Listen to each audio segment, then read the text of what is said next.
Pernikahan di atas kertas.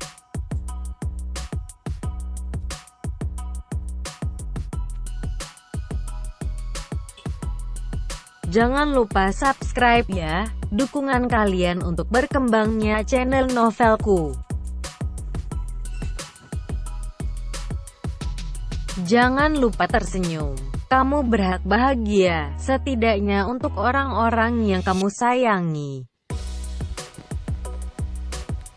Jangan lupa jaga kesehatan ya.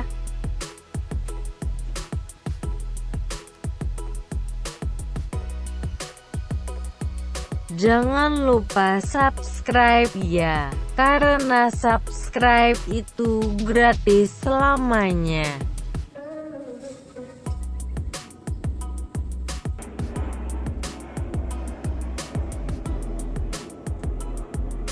Chapter 51. Oh iya, kamu di sini sama Fauzan, terus dia di mana sekarang? Tanya Agnes khawatir. Iya, dia di sini juga. Tadi dia lagi meeting sih, jawab Senja santai. Meeting? Di mana? Dia udah balik ke Jakarta? Tanya Agnes menggebu. Belum, dia meeting di mobil, meeting online dengan koleganya dan ditemani Din, asistennya. Tadinya dia mau meeting di sini, tapi takut ngeganggu kamu yang lagi istirahat. Waktu aku baru sadar kok aku samar-samar mendengar kalau Fauzan bilang, cepat sembuh, sayang, ke aku ya, itu beneran gak sih? Apa aku yang halu? Tapi kayaknya aku yang halu deh, ngapain juga Fauzan ngomong begitu ke aku coba? Tanya Agnes penasaran. Senja terdiam dan kebingungan untuk mencari jawaban yang tepat yang harus ia katakan pada Agnes. Sejujurnya memang benar apa yang Agnes dengar, tapi apakah Senja memiliki hak untuk memberitahu kenyataan? Kamu gak halu, Nes? Fauzan emang ngomong begitu ke kamu? Dia beneran khawatir sama kamu? Dia takut banget kamu kenapa-kenapa. Karena dia gak mau terjadi. Dia sayang banget sama kamu, karena kamu adalah adik kandung yang selama ini dia cari. Batin Senja. Apakah telinga seseorang yang setelah bangun dari koma akan sepeka itu? Senja tak percaya bahwa Agnes benar-benar mendengarkan kalimat itu. Kalimat sayang yang refleks dikatakan oleh seorang kakak pada adiknya tercinta.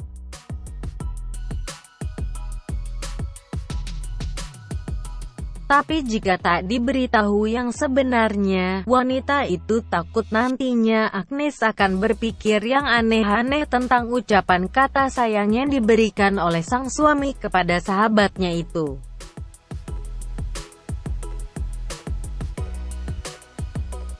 Rasanya gatal sekali untuk Senja segera memberitahu Agnes bahwa dialah orang yang selama ini Fauzan cari. Adik perempuan yang telah lama menghilang dan entah di mana rimbanya, itu adalah dirinya. Namun ia sadar bahwa ia tak memiliki wewenang untuk itu. Malah bengong, kesal Agnes. Ah iya, kenapa? Yang soal Fauzan ngomong itu, aku kayaknya gak denger deh. Halu kali kamu, seru Senja mengelak. Iya deh, aku halu. Mungkin karena aku butuh sosok laki-laki yang dapat menjadi pendamping yang selalu menyayangiku, hehe, gurau Agnes. Yeay, malah ngelawak, seru Senja terkejut. Hehe, terus kamu kenapa tadi malah bengong? Mikirin apa sih? Coba cerita sama aku sini, tanya Agnes kesal. Aku mikirin Mama Neta. Ya aku mikirin dia kalau aku kangen banget sama masakan dia. Mana aku lagi lapar kan, hehe, udah lama gak ketemu Mama Neta. Sekalinya ketemu malah begini, kan aku jadi sedih, ucap Senja mengalihkan pembicaraan. Oh gitu, maaf ya, karena musibah yang menimpaku, aku jadi ngerepotin kalian deh.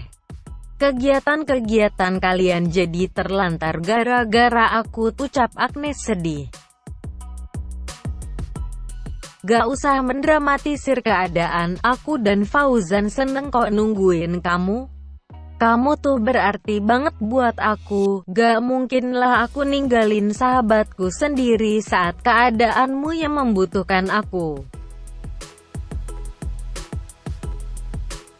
Ya, memang seharusnya seperti itu bukan? Terlepas dari siapa Agnes sebenarnya untuk Fauzan, Senja sudah lebih dulu menjadi sahabat karib untuk Agnes.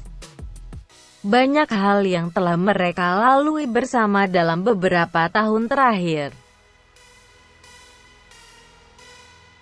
Jadi selayaknya memang Senja bisa membantu sang sahabat yang tengah terjatuh itu. Seorang sahabat memang harusnya seperti itu kan? Senja menyeka air mata Agnes yang tiba-tiba menetes. Ia tak sanggup melihat sang sahabat yang tersedih karena posisinya. Ia juga tak akan sanggup jika sampai sang sahabat tahu bahwa Aksalah yang membuat kondisi sang sahabat semakin menurun. Ngapain nangis sih? Orang kok cengeng banget, seru Senja sambil menahan tangisnya juga. Nes, maafin aku. Harusnya keadaan kamu bisa pulih lebih cepat. Justru karena kakakku, keadaan kamu jadi makin parah begini, batin Senja. Tiba-tiba Fauzan datang dan terkejut akan kondisi istri dan adiknya. Keduanya sama-sama berlinang air mata, tapi juga dihiasi oleh sedikit canda tawa. Loh kalian kenapa? Abis nonton drama Korea pasti ya? Tanya Fauzan meledek saat melihat keduanya berlinang air mata. Apaan sih? Sini Senja. Sejak kapan Senja suka nonton drama Korea? Tanya Agnes terkejut. Emang tuh, ngawur aja kakakmu kalau ngomong, seru Senja. Senja tak menyadari bahwa rahasia besar sudah bocor dari peradabannya. Padahal ia sudah mencegah segala kemungkinan rahasia itu untuk terungkap sebelum waktunya. Tapi nampaknya sang pemilik kehidupan. Kakak, tanya Agnes bingung. Pasangan suami istri itu pun saling melemparkan pandangan. Mereka benar-benar tak memiliki cadangan kalimat untuk mengalihkan pembicaraan. Lalu apa ini saatnya untuk membongkar rahasia yang seharusnya terdengar membahagiakan itu? Iya, kakak, jeda Senja begitu kikuk. Iya, kakak, karena Fauzan itu adalah kakak kandung kamu, Nes. Dia adalah anak laki-laki mama yang dulu pernah mama tinggalkan bersama papa kandung kamu. Kedatangan Neta saat itu begitu membuat ketiganya terkejut. Terlebih dengan penjelasannya yang benar-benar membuat Agnes kehilangan kata-kata. Terpaku dalam banyak kalimat tapi seolah terbungkam erat pada keadaan. Mama, maksud mama apa? Aku gak paham, ucap Agnes menggelengkan kepalanya. Mama pernah bilang kan ke kamu kalau kamu itu bukan anak kandung dari almarhum Papa Kenzi. Karena sebenarnya kamu itu adalah anak kandung mama dari Haris Arsyadinata, yang juga papahnya Fauzan. Itu berarti Fauzan ini adalah kakak kandung kamu, yang selama ini ingin sekali kamu temui. Dada Agnes terasa sesak mendengar segala pernyataan mengejutkan dari Neta. Seakan otaknya mengunci rapat-rapat segala umpatan yang selama ini ia simpan dengan baik. Hai adik, aku kakakmu, sapa Fauzan ramah. Agnes masih tak bergeming dengan sapaan Fauzan. Terasa mimpi yang menjadi kenyataan. Sosok seorang kakak laki-laki yang selama ini ia rindukan, kini berada tepat di hadapannya. Laki-laki itu menyapanya dengan penuh senyuman harapan. Ia juga merasa kalimat sapaan itu penuh dengan rasa rindu yang tak mampu terlukiskan kata-kata. "Kakak," sahut Agnes sambil sesekali melirik ke arah Neta. Dengan sigap, Fauzan memeluk sang adik. Adik perempuan yang selalu menjadi objek doanya di setiap waktu. Dan adik yang selalu menjadi tujuan dari setiap langkah dan misi dalam hidupnya. Neta pun ikut memeluk mereka berdua. Rasa syukur dan haru begitu menyeruak dalam hati yang tak dapat dipungkiri. Kedua anaknya dapat bertemu setelah bertahun-tahun lamanya.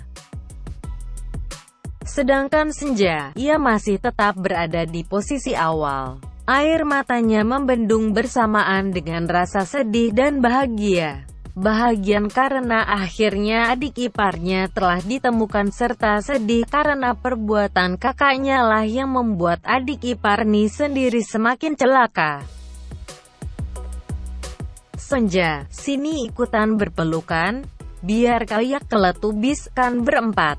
Ayo sini Beb, jangan pura-pura gitu deh," gurau Agnes. "Kamu kenapa, sayang, kok nangis? Apa yang bikin kamu nangis?" tanya Fauzan menyeka air mata sang istri. "Haru aja ngeliat kalian. Kalian bisa berkumpul lengkap dengan keluarga, berpelukan dan bersenda gurau. Aku kangen," ucap Senja sesegukan. "Sayang, sebelum Mama tahu kalau Mama ini adalah Mama mertua kamu, Mama udah anggap kamu sebagai anak Mama sendiri, sama seperti Agnes. Dan sekarang kamu udah beneran jadi anak Mama, jadi jangan pernah sungkan untuk bercerita apapun atau berbagi kesedihan sama Mama ya, Nak."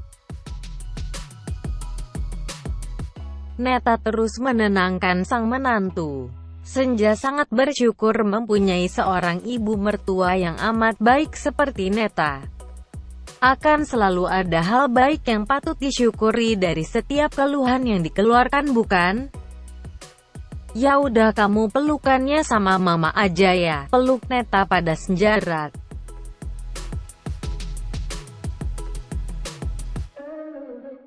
Di sebuah jalan raya yang penuh dengan kumpulan adap kendaraan, suara klakson saling bergantian memekakan gendang telinga pada setiap pengguna jalan. Begitu pula dengan Clarlista. Keputusannya untuk kembali ke Jakarta sudah sangat bulat. Lagi pula tiket pesawat pun telah didapatnya, jadi mau tak mau ia harus segera kembali ke ibu kota. Terlebih lagi informasi akan kondisi Agnes yang membaik dan sudah sadarkan diri. Dirinya sangat bersyukur, setidaknya ilmu yang ia rampungkan selama bertahun-tahun bisa juga berguna untuk kerabat dekat. Akhirnya bisa ngerasain macetnya ibu kota lagi. Kira-kira Pak Fauzan kapan bisa mentorin bisnisku ya? Apa aku ngambil pekerjaan di Jakarta aja kali ya, sambil menunggu waktu Pak Fauzan, gumam Clarlista sepulang dari bandara. Ramai riuh kendaraan membuat otaknya tak bisa berpikir jernih. Apa yang harus Clarlista lakukan? Entahlah. Seharusnya menunggu tak membuatnya cepat renta. Tiba-tiba lamunan Clarlista pecah karena suara klakson dari taksi yang ia tumpangi begitu kencang. Ia tersontak hingga tubuhnya merespon kejutan itu. "Kenapa PA?" kesal Clarlista. Tanpa menjawab, supir taksi itu malah membuka kaca mobil dan marah-marah dengan mobil di sebelahnya. Dengan posisi kaca spion kedua mobil itu hampir bertabrakan di arah yang sama. Pak, bisa nyetir gak sih? Seru supir itu emosi. Pengemudi mobil di sebelahnya pun membuka kaca mobilnya dari sebelah kiri. Ia juga murka dengan apa yang hampir terjadi pada mobilnya. Hei, harusnya saya yang bilang kayak gitu ke Anda. Saya kan baru keluar tol, ya jelaslah kalau saya ambil kiri. Anda yang salah Pak, kenapa ambil kanan? Seru Aksa tak mau kalah. Supir taksi itu hanya menatap tajam wajah Aksa, seraya sedikit memberitahu bahwa jika harus ada pertarungan saat itu, ia tak akan takut. Kenapa ngeliatin kayak gitu? Nantangin saya, seru Aksa semakin murka. Sayangnya Clarlista tak melihat dengan jelas siapa pengemudi mobil di sebelah taksinya. Wanita itu pun menepuk-nepuk pundak si supir taksi agar ia mengontrol emosinya. Pak, sabar Pak. Saat supir taksi itu semakin emosi dan keluar dari kendaraannya, Clarlista pun mengikutinya. Tak disangka pengemudi mobil di sebelahnya tadi juga ikut keluar mobil. Betapa terkejutnya Clarlista, ternyata laki-laki yang ia kenal yang tadi mau melampiaskan kemarahannya. Pak Aksa, kaget Clarlista. Hei Clar, kamu udah di Jakarta? Tanya Fauzan sambil memperhatikan tulisan taksi bandara.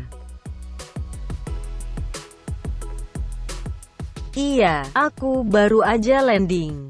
Ini lagi mau langsung balik ke rumah.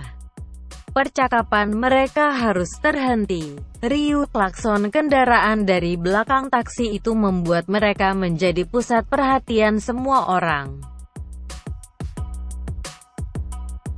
Mau ikut ke mobilku aja gak? Tanya Aksa menawarkan.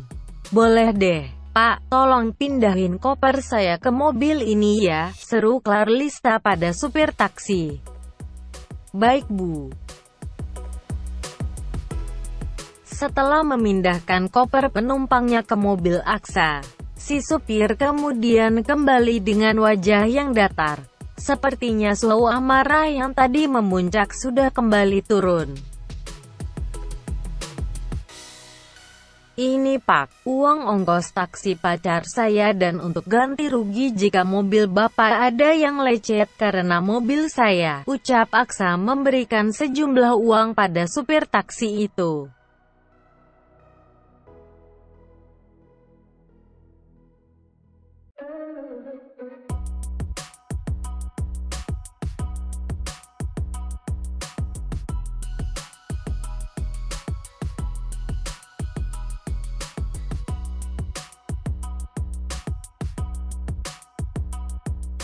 To be continue.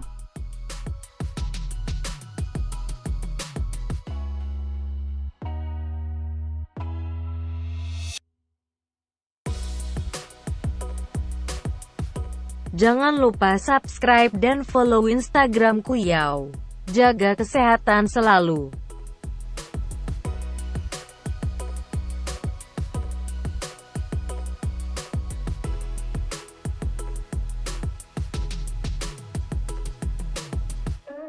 Thanks for watching.